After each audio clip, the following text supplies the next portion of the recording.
lori rosak. Ini hari splitter high low problem.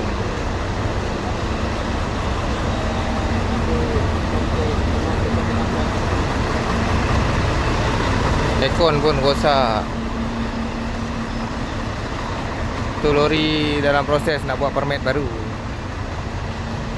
Ni sensor pun rosak. Ini throttle punya sensor. Jahanam. Ini hari trip tak ada.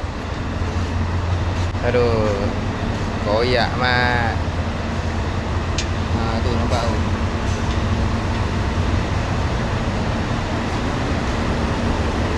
So, kita sidai ni hari. Trip semua cancel.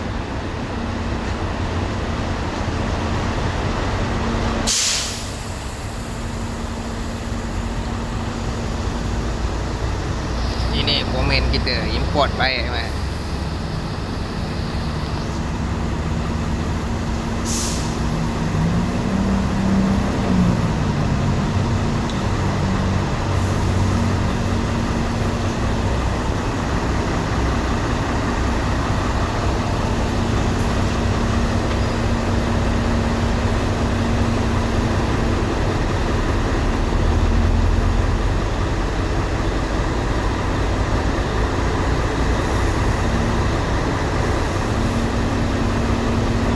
Dah keras.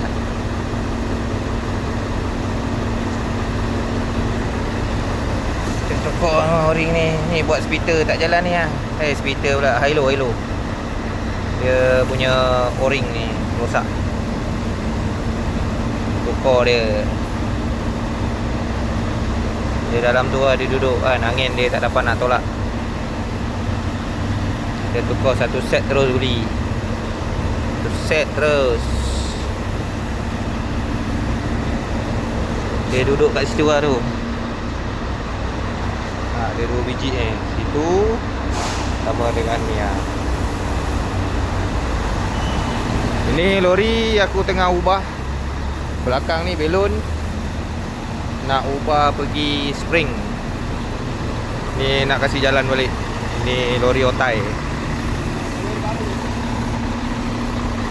Loader parking 2 biji sidai.